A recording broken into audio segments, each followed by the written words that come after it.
कल्पना कीजिए एक ऐसा राजा की जिसने अपने प्यार के लिए चर्च के नियमों को बदल दिया, जिसने सत्ता की भूख में अपने ही प्रियजनों के सिर कलम कर दिए और जिसने केवल अपनी इच्छा के लिए पूरे इंग्लैंड को हिला कर रख दिया।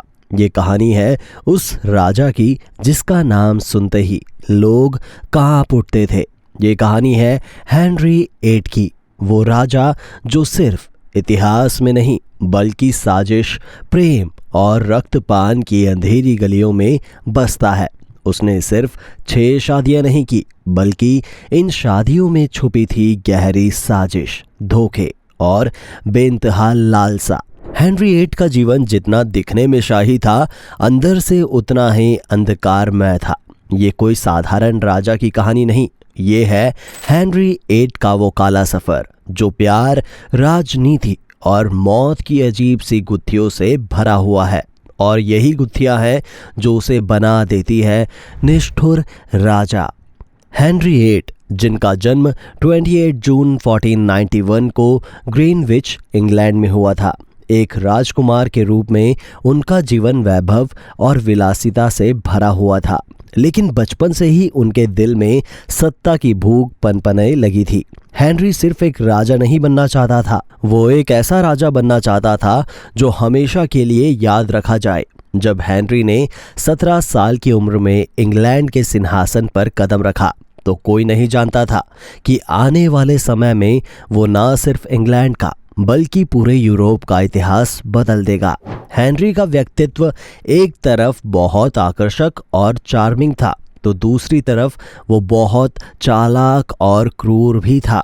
हेनरी ने अपनी पहली शादी स्पेन की राजकुमारी कैथरीन ऑफ आरागोन से की। कैथरीन के साथ उनका विवाह राजनीतिक समझौता था जो इंग्लैंड और स्पेन के रिश्तों को मजबूत करने के लिए किया गया था। शुरुआत में तो सब कुछ ठीक था, लेकिन जैसे जैसे समय बीता, हेनरी की सत्ता और प्रेम की भूख बढ़ने लगी। कैथरीन एक बेटे को जन्म देने में असफल रही और हेनरी का मन भटकने लगा। इस बीच उन्होंने एक नई महिला एनी बोलेन पर अपना दिल हार दिया। उसने हेनरी को अपने प्यार का ऐसा जाल फेंका कि हेनरी खुद को उसमें फंसा हुआ पा बैठी। एनी ने शर्त रखी कि वो तभी रानी बनेगी जब हेनरी उससे शादी करेगा, और हेनरी ने एनी के खातिर चर्च और इंग्लैंड की सदियों पुरानी परंपराओं को बदलने की ठान ली। एनी बोलेन के प्यार के लिए हेनरी ने वो कर दिखाया जो आज तक किसी ने नहीं किया था। उन्होंने चर्च के खिलाफ बगावत कर दी।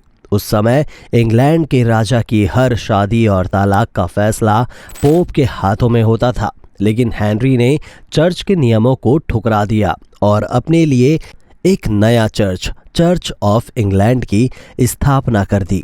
और फिर एनी बोलेन से विवाह करके उन्होंने अपने प्यार और सत्ता की भूख दोनों को पूरा किया। लेकिन एनी का अंत भी उतना ही दुखद और खौफनाक था। शादी के कुछ समय बाद ही एनी बोलेन भी हेनरी के क्रूर स्वभाव का शिकार बन गई। एनी ने भी हेनरी को एक बेटा नहीं दिया और इससे हेनरी का गुस्सा आसमान छूने लगा। एनी पर व्यभिचार और राजद्रोह के झूठे आरोप लगाकर उसे गिरफ्तार किया गया। एनी के खिलाफ एक सुनियोजित साजिश रची गई और 1536 में उसे सरेआम गिलोटीन से मौत की सजा दी गई। थॉमस मोर, हेनरी का सबसे करीबी दोस्त और इंग्लैंड का लॉर्ड चांसलर, जिसने उसके हर फैसले में उसका साथ दिया था। लेकिन जब हेनरी ने चर्च के खिलाफ बगावत कर चर्च ऑफ इंग्लैंड की स्थापना की तो मोर ने अपने धार्मिक विश्वासों के खातिर इसका समर्थन करने से इनकार कर दिया। हेनरी, जो सत्ता की भूख में अंधा हो चुका था, उसने अपने सबसे वफादार दोस्त को देशद्रोह के आरोप में गिरफ्तार कर लिया। 1535 में उस मनहूस दोपहर जब थॉमस मोर की मौत की सजा दी गई, उसकी आंखों में केवल हेनरी के विश्वासघात की गहरी चोट और दर्द दिखाई दे रहा था। हेनरी ने दोस्ती और रिश्तों को भी अपनी सत्ता के खेल में बलि बना दिया। ये वो क्षण था जब हेनरी ने साबित किया कि उसके लिए सत्ता और उसकी इच्छा के आगे किसी की भी जान की कोई कीमत नहीं थी। हेनरी VIII ने कुल 6 शादियां की और इनमें से कई का अंजाम बड़ा ही दर्दनाक और क्रूर था। एनी बोलेन के बाद हेनरी ने जेन सिमोर से शादी की। जेन सिमोर वो महिला थी जिसने हेनरी को उसका सबसे बड़ा सपना पूरा किया, एक पुत्र एडवर्ड सिक्स। लेकिन इस खुशी के बाद भी हेनरी का दिल शांत नहीं हुआ। जेन सिमोर की मौत के बाद हेनरी की जिंदगी फिर से दुख और क्रूरता से भर गई। लेकिन जैन सिमोर के लिए हेनरी के दिल में कुछ सच्ची भावना थी। जैन उसकी एकमात्र पत्नी थी जिसे हेनरी ने अपने साथ दफन करने का आदेश दिया। इसके बाद आई एनी ऑफ क्लीवस, एक राजनीतिक विवाह जो कि केवल 6 महीनों में खत्म हो गया। हेनरी ने उसे अपने राज्य की बहन की उपाधि दी और ये शादी एक और असफलता में बदल गई। इसके बाद युवा और सुंदर कैथरीन हॉवर्ड ने हेनरी के दिल को अपनी ओर खींचा, लेकिन ये प्रेम भी ज्यादा दिनों तक नहीं चला। जब कैथरीन पर बेवफाई का आरोप लगा तो हेनरी ने बिना किसी झिझक के उसे भी मौत की सजा दिलवा दी। हेनरी की सत्ता की भूख हर बार उसके प्रेम को निगलती रही।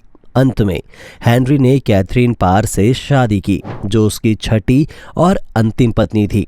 कैथरीन पार एक बुद्धिमान और समझदार महिला थी जिसने हेनरी के बाकी जीवन को संभालने में उसकी मदद की। लेकिन तब तक हेनरी का स्वास्थ्य बिगड़ चुका था और वो पूरी तरह से एक टूटे हुए, अकेले और दुखी राजा में बदल चुका था।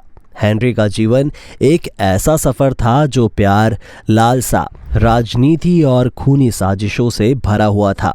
उसने ना सिर्फ इंग्लैंड के चर्च और राज्य को बदल दिया, बल्कि अपनी सत्ता की भूख के चलते उसने अपने ही परिवार, दोस्तों और प्रियजनों को भी नहीं बख्शा। 1547 में हेनरी की मृत्यु हो गई, लेकिन उसकी विरासत और उसके निष्ठुर कारनामों ने उसे इतिहास के सबसे क्रूर राजाओं में से एक बना दिया। उसकी मौत के बाद भी इंग्लैंड पर उसके फैसलों और कृत्यों का प्रभाव बना रहा। हेनरी VIII का जीवन एक ऐसा काला सफर था जिसमें प्यार, लालसा, राजनीति और खूनी साजिशें आपस में उलझी हुई थी। वो सिर्फ एक राजा नहीं था, वो एक ऐसा व्यक्ति था जिसने प्यार के नाम पर दुनिया को युद्ध के मैदान में बदल दिया। उसकी सत्ता की भूख और क्रूरता ने उसे इतिहास के सबसे रहस्यमयी और खतरनाक राजाओं में से एक बना दिया। इस कहानी का अंत भले ही हो गया हो, लेकिन हेनरी VIII की विरासत और उसके द्वारा किए गए काम आज भी हमें ये सिखाते हैं कि सत्ता की लालसा एक राजा को भी निष्ठुर राक्षस बना देती है। और यही वजह है कि हेनरी VIII को इतिहास में निष्ठुर राजा के नाम से जाना जाता है।